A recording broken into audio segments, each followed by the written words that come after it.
बिस्मिल्लाहिर्रहमानिर्रहीम। अस्सलाम वालेकुम दोस्तों, आज के प्रोग्राम न्यूज़ लाइन के साथ मैं हूँ रुहैल अकबर और मेरे साथ मौजूद हैं जनाब अमानुल्लाह खान साहब। अमानुल्लाह खान साहब बड़े सीनियर साथी हैं, यूँ कहें कि हमारी हो इससे पहले के साथी हैं। तो सियासी तजज़ियाकार भी हैं और सिंध से इनका तल्लक है। जितना तल्लक सिंध से है उतना ही पंजाब से है और सिंध की आवाम को भी समझते हैं, पंजाब की आवाम को भी समझते हैं। आज हम एक तो आप सबने देखा होगा कि कराची में, हैदराबाद में एक तहरीक उठी हुई है, वो जलसे जुलूस भी करती है, उनका एहतजाजी रैलियाँ भी होती हैं और उनमें पाकिस्तान मुखालिफ नारे भी लगते हैं। उस पर हम अक्सर बात करेंगे कि वो उसकी क्या वजह है, क्यों हो रहा है। मगर सबसे पहले हम एक इशू है आजकल, बल्कि आजकल नहीं, बड़ा पुराना इशू है जनूबी पंजाब का, जनूबी पंजाब की महरूमी का। उस महरूमी का हम जिक्र करेंगे और उस महरूमी के पीछे क्या मुहर्रकात हैं, वो महरूमी वहाँ के लोगों का मुकद्दर क्यों बनी हुई है। उस जानबूझ के उन लोगों को जो निचली सतह है, यानी कि गुर्बत की जो लकीर है उससे भी नीचे फेंका जा रहा है। वो कौन से मुहर्रकात हैं, कौन लोग हैं इनके पीछे, और ये एक साजिश है या एक जानबूझ के ये सारा कुछ हो रहा है। तो ये सारा हम खान साहब से पूछेंगे। अस्सलाम वालेकुम खान साहब। वालेकुम सलाम। खान साहब, जो इस वक्त एक सिंधु देश का नारा चल रहा है वहाँ पे, उसका थोड़ा सा पस मंज़र बता दें, मुहर्रकात बता दें। उसके बाद फिर हम जनूबी पंजाब के अवाम के हवाले से बात करेंगे। जनूबी पंजाब जो एक सूबा बनना था वो अब तक नहीं बन सका। सराइकियों का अपना एक मुतालबा है, जनूबी पंजाब वालों का अपना मुतालबा है, बहादुर वालों का अपना है, मुजफ्फरगढ़, रहीम यहाँ, लिया, ये सब इनके अपने अपने मुतालबा है, मुल्तान समेत। तो वहाँ की बड़ी नामवर शख्सियत रही, उनका हम बाद में जिक्र करेंगे। पहले ये थोड़ा सा हमें बता दें कि जो कल ये चंद दिन पहले हैदराबाद, कराची में जो सिंधु देश के हवाले से नारे लगे, पाकिस्तान मुखालिफ रैलियाँ निकाली गई, उनके पीछे कौन से लोग हैं, क्या मुहर्रकात हैं और ये क्यों कर रहे हैं वो लोग। बिस्मिल्लाहिर्रहमानिर्रहीम। रुहैल साहब, जहाँ तक GSM के नारे या सिंधु देश की बात जो आपने कल कराची और हैदराबाद में सुनी है, बहुत सारे इज्तिमात हुए हैं जिनमें जदीद असले की नुमाइश की गई है। और दूसरी तरफ कराची के अंदर बहरिया जो हाउसिंग स्कीम है उसके ऊपर जो हमलावर लोग हुए हैं उन्हें भी GSM का नाम दिया गया है। और वहाँ जो तोड़ फोड़ हुई है, जो तबाही हुई है, वो GSM के लोगों के नाम पर उसे लगा दिया गया है। असल हकीकत यह है कि मेरा ताल्लुक सिंध से है। मेरा कॉलेज का ज़माना, मेरे स्कूल का ज़माना, मेरी पैदाइश, मेरा सब कुछ सिंध से है। सिंध में भी वही सिस्टम मौजूद है जो जनूबी पंजाब में है। सिंध को जनूबी पंजाब से जुदा नहीं किया जा सकता, क्योंकि एक जागीरदारी निज़ाम है वहाँ। वो ऐसा मजबूत निज़ाम है कि जिसको आज तक, क्योंकि आप ये सोच लें कि भुट्टो साहब ने एक नारा लगाया था, नहीं, जमींदारों की तबाही का जो था कि इनसे जमीनें छीन ली जाएंगी और 12.5 एकड़ जमीनें लोगों को तकसीम कर दी जाएंगी। लेकिन उसके ऊपर उन्हीं के दौर में अमल दरामद नहीं हो सका। वो इसलिए नहीं हुआ कि सिंध के तमाम जागीरदार और वडेरे जो थे वो पीपल्स पार्टी के MLA और MPs थे और वो जुल्फकार अली भुट्टो के बाजू थे, उसकी ताकत थे। इसलिए उन्होंने उनके नारे के ऊपर अमल दरामद नहीं होने दिया। अब जब हम सिंध के मामलात को छेड़ते हैं तो ये जितनी भी तहरीकें सिंध में उठी हैं, GM सईद साहब कोई गरीब आदमी तो नहीं थे, वो एक अमीर आदमी था सिंध का, उसकी औलाद भी आज अमीर लोग हैं, सूबाई के मेंबर हैं, सब कुछ हैं। असल में हकीकत क्या है इस चीज की? देखें, सिंध के इन जागीरदारों ने पाकिस्तान को तस्लीम ही नहीं किया। ठीक है, वो तो शुरू से ही है। ये पाकिस्तान को तस्लीम नहीं किया इन लोगों ने, क्योंकि इनके हुक्मरान सिंध के अंदर जो थे वो बड़े हिंदू जो थे, पंडित और वडेरे जो हिंदू थे, वो यहाँ के जागीरदार थे। असल जागीरदार ये नहीं थे, ये उनके जाने के बाद जागीरें इन लोगों को मिली हैं और ये जागीरदार मुंशी टाइप या मैनेजर टाइप ये लोग थे। अब हकीकत ये है कि ये जागीरदार वडेरे सिंध की आवाम के हकूक उनको नहीं देना चाहते।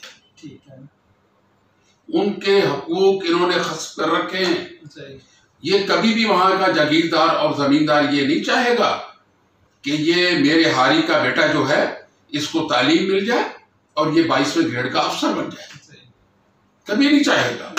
क्योंकि उसको चाहिए शाम को मुझे सलाम क्यों नहीं, मेरे पाँव क्यों। हाँ, वो सलाम के बंजारे हैं सारे जागीरदार।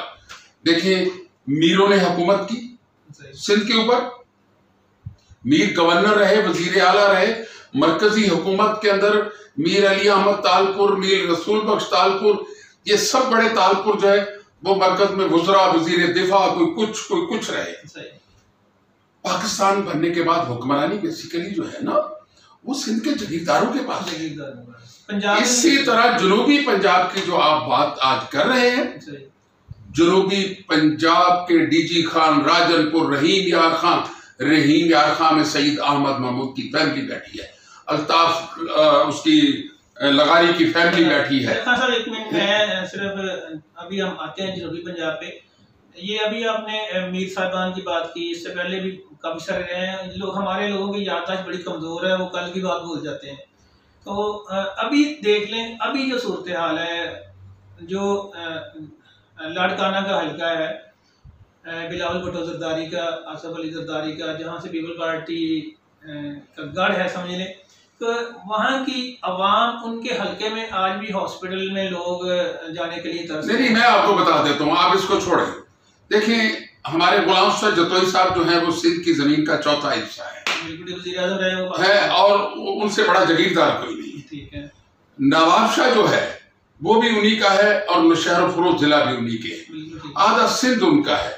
दरिया के पार अब्दुल हमीद जतोई जो उनके बड़े हैं, उनकी हुक्मरानी, लियाकत जतोई की सबकी हुक्मरानी है। ठीक है। उसके बाद हाला में चले जाएं, हम जब निकलते हैं तो वहां मखदूम बैठे हुए हैं, बहुत बड़े मखदूम है, तालबुल मौला हैं, जिनको कोई आज तक इधर से उधर नहीं कर सका है। जब हम सखर में आते हैं तो यहाँ पे सारे वडेरे बैठे में, खुर्शीद शाह से लेकर भी जितने भी बड़े बड़े लोग थे, ये सारे हुक्मरानी में रहे हैं। हल्के में गुर्बत। अच्छा, मैं बता रहा हूँ आपको कि वहां सिंध की गलियों में धूल उड़ती है, सिंध की गलियों में गंदे पानी के जोहड़ लगे हुए हैं। जतोई साहब के इलाके में आज तक कोई इंडस्ट्री नहीं लग सकी। ज़र्री इलाके थे, बहुत फसलें होती हैं, बहुत कुछ होता है, क्यों इंडस्ट्री नहीं लगी?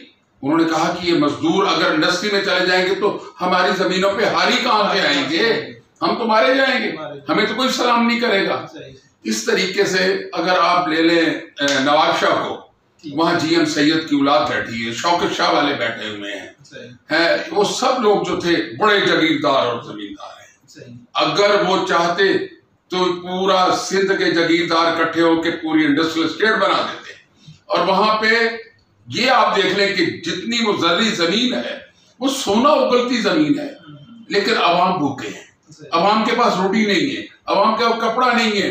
वो जो उनको जिंदगी आज लाहौर वाली मिलनी चाहिए थी वो अभी भी उनको 50 साल बाद भी नहीं मिल सकती। वहाँ पे ना स्कूल है, ना कॉलेज है, ना यूनिवर्सिटी है, ना हॉस्पिटल नहीं है, बहरान है वहाँ पे, लोकल गवर्नमेंट सिस्टम टूट चुका है वहाँ पे, उसको चलने नहीं दिया गया, एजुकेशन खत्म हो चुकी है वहाँ पे। तो इसलिए ये कसूर किसका है? कसूर उन लोगों का है जो वहां से मेंबर बन के चुनकर इस कौमी असेंबली में और सूबाई असेंबली में आते हैं, उनके बच्चे आगे वजीर बनते हैं और आगे उनकी नस्लें चल रही हैं।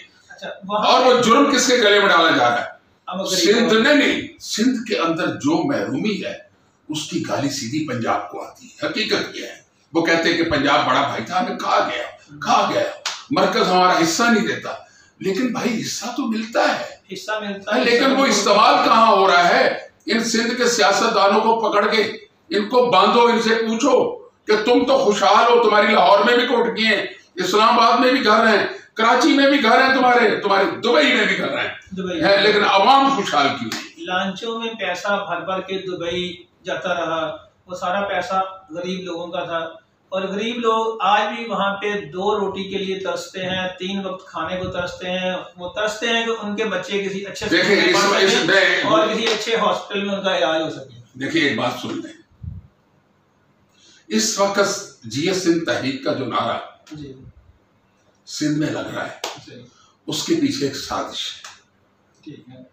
उस साजिश का हिस्सा पीटीआई के वो 14 मेंबर जो कराची से और जो सिंध से 1-2 हुए हैं, वो इस चीज को इस मुकाम पे लेके जाना चाह रहे हैं कि सिंध में गवर्नर राज लगे। अगर वो नहीं लगता तो सुप्रीम कोर्ट कोई अपना फैसला दे जिससे सिंध की गवर्नमेंट को खत्म किया जा सके, और सिंध के अंदर जो असल अपनी अजारादारी है वो पीपल्स पार्टी वहां के चंद बदमाशों के जरिए कायम करना चाह रही है। जीए सिंध के नारे की अब जो पोजीशन है वो ये है, और वो हैदराबाद में लग रहा है या कराची में लग रहा है या सक्कर में लग रहा है, उसके पीछे एक साजिश है। ठीक है, ये मेरा ख्याल है कि इतनी बात, ये छोटी सी बात है, मामूली सी बात है और आम फहम बात है। उम्मीद है कि लोगों को समझ आ गई होगी कि उनके जो वडेरे हैं, सियासतदान, जागीरदार, जो वहाँ की शुगर मिलों के मालिकान हैं, वो जानबूझकर चाहते हैं कि अवाम को वो नीचे रगड़ा दें ताकि वो फिर अपनी मर्जी से अवाम को निकालें। किसी को चावल की प्लेट दे दें, किसी को चाय का कप दे दें, किसी को 200 रुपया दे दें, किसी को 1000 रुपया दे दें, और वो फिर अपने मतलब के मुताबिक। अब देखिए ना, बात इतनी आती है कि आसफ जरदारी साहब जो हैं, मैं उनको साहब तो क्या कहूँ, देखें वो जो थे, जो हैं, जो बनाया गया उसको किन्होंने बनाया है भाई, इस मुल्क के अदारे ही बनाते हैं सबको पकड़ के है। उसकी हैसियत क्या थी सिंध के अंदर, उसके बाद की क्या हैसियत थी? कोई हैसियत नहीं थी। लेकिन आज उनके हाथ में लगाम है सिंध की, वो पकड़ के बैठे हुए सिंध को, वो भुट्टो को खानदान पे कब्जा करके बैठे हुए हैं वो लोग, काबज हैं। आज भुट्टो के खानदान की जमीनें या सासे किनके हाथ में है? जरदारी के हाथ।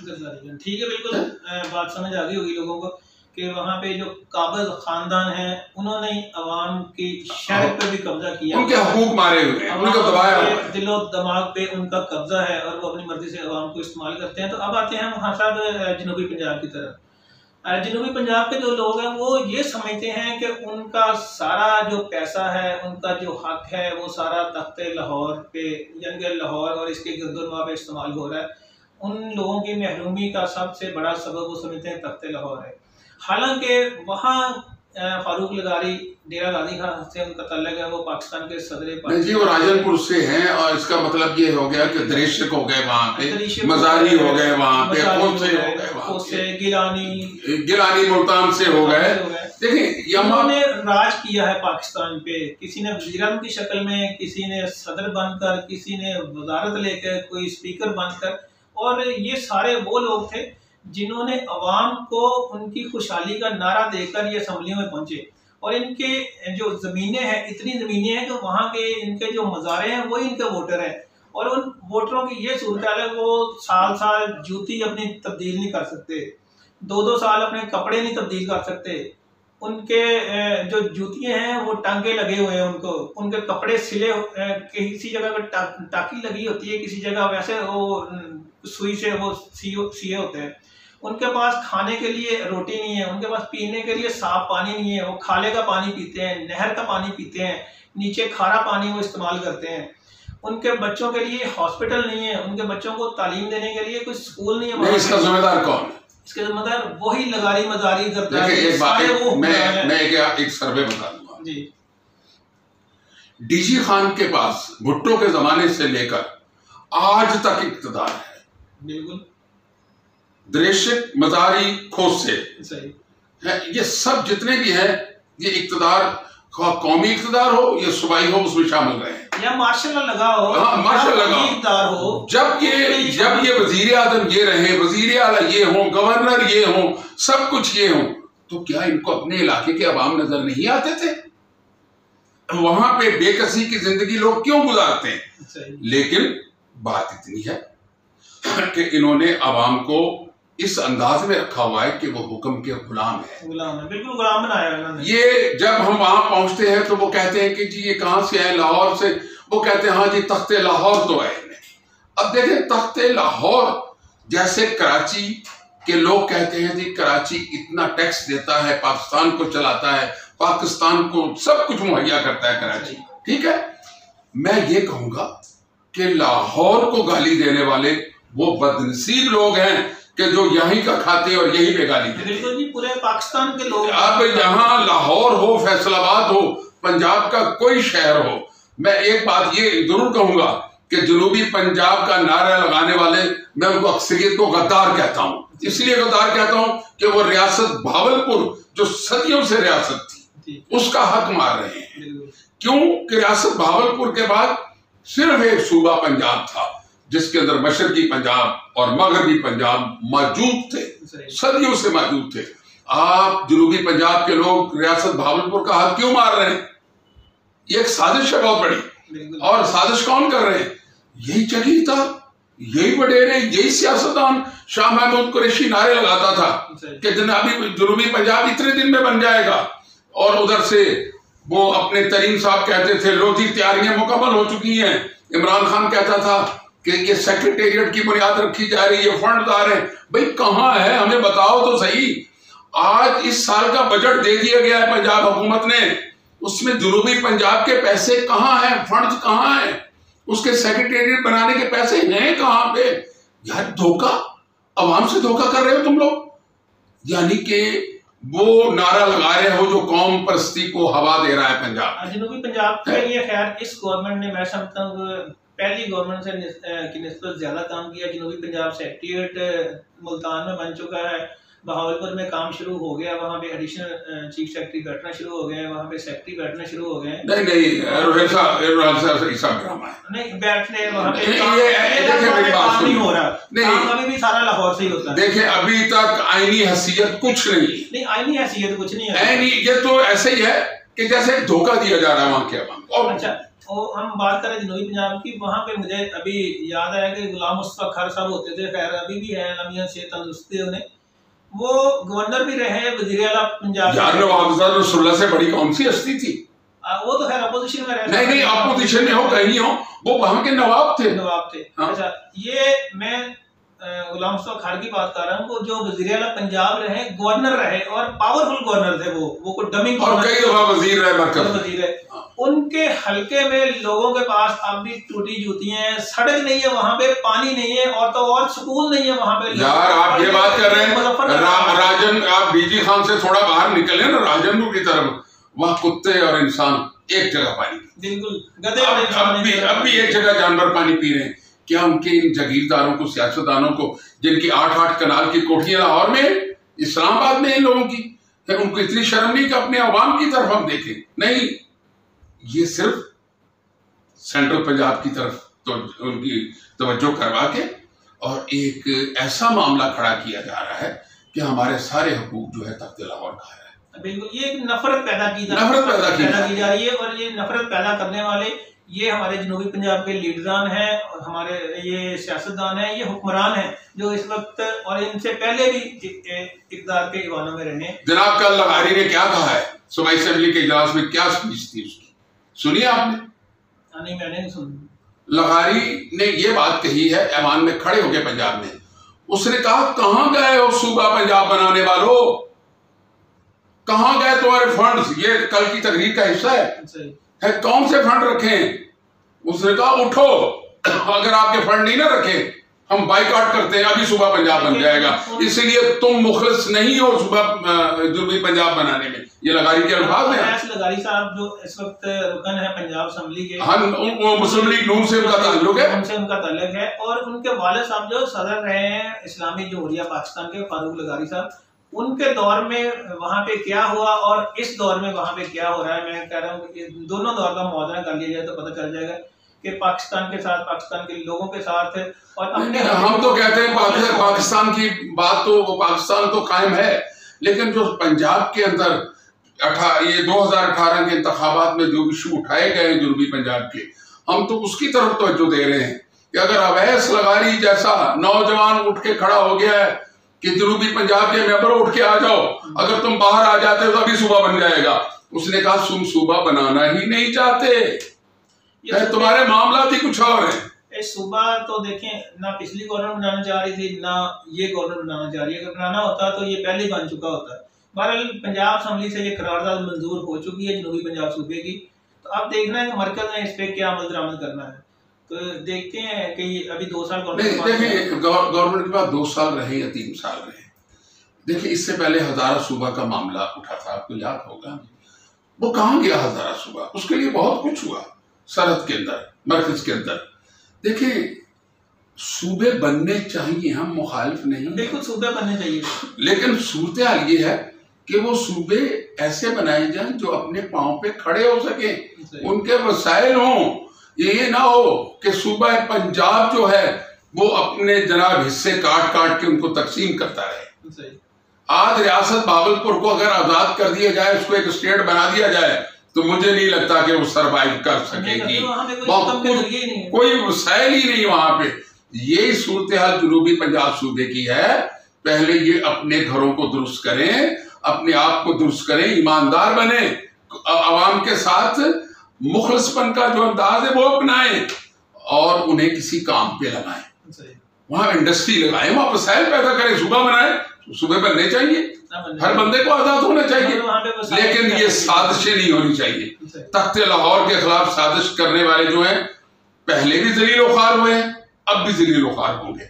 खुदा हाफिज। बिल्कुल जी, ऐसे ही है। तो दोस्तों, तख्ते लाहौर या पाकिस्तान या किसी जगह पे भी पाकिस्तान मुखालिफ नारे लगने, ये सारा एक, मैं समझता हूँ कि पाकिस्तान के खिलाफ ऐसी कुत्ते हैं जो लोगों को इकट्ठा करने की कोशिश कर रही हैं, वो पाकिस्तान के खिलाफ नारेबाजी करें ताकि उनके जो मकासद हैं वो पूरे हो सके। तो हमें इन पे नज़र रखनी चाहिए। इसके साथ इजाज़त दीजिए, फिर मुलाकात होगी। अस्सलाम वालेकुम।